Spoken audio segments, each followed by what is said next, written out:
Casey Corcoran pulled a slip of paper out of her teacher's baseball cap. She read the words on the paper and grinned. "Who did you get, Casey?" Mr. Alabicki asked. "President Thornton," Casey said. "No fair," Marshall Lee protested. "You already know everything about him." Mr. Alabicki smiled and passed the hat to Marshall, Casey's best friend. Marshall picked a slip. "Herbert Hoover?" he said. "I don't even know who he is." "But you'll know all about him after you write your report," his teacher said. Mr. Alabicki finished passing the hat around the room. "Okay, everyone, have a great weekend. Get started on your president reports. We'll discuss them Monday." Casey grabbed her backpack and followed Marshall out the door. They walked home together every day.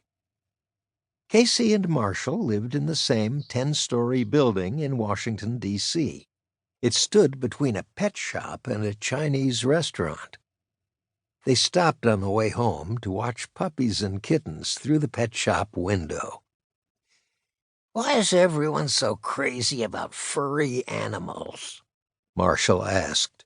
"Spiders make great pets, too." Casey laughed. "Marsh, you can't cuddle up with a spider." "Who says you can't?" Marshall asked.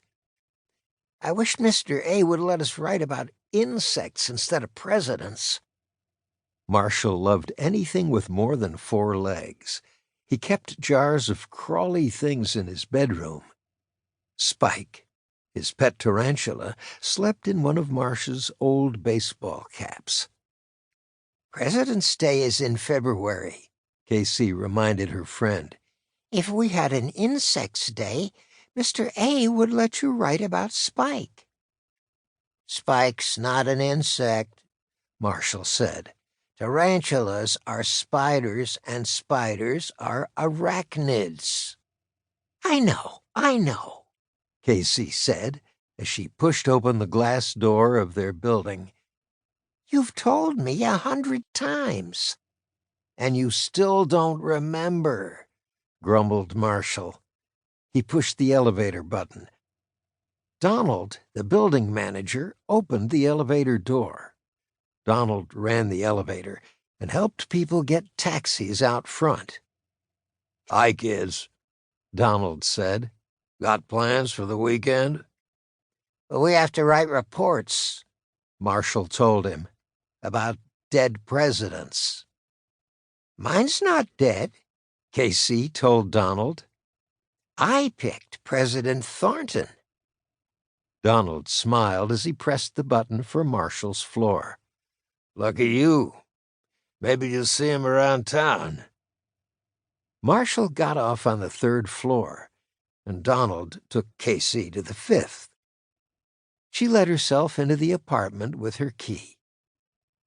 Lost and Found, her 2 kittens, came skidding across the wood floor when the door opened.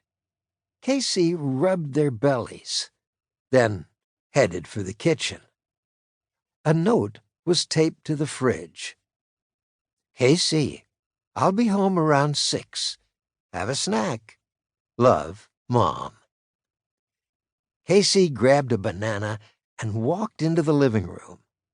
Lost and Found scurried after her. She pulled Your Presidents from a bookshelf and looked up President Thornton. "Listen," she said to the kittens. "Zachary Thornton had 5 brothers and sisters. He raised chickens and sold eggs to help his family." Then the caption of a picture caught her eye. "As a Boy Scout, Zachary Thornton earned 12 merit badges," she read. "See, Marshall was wrong," Casey mumbled. "I don't know everything about President Thornton. I had no idea he got 12 badges in Scouts." Casey marked the page, then switched on her mom's computer. She logged onto the internet and found more about President Thornton.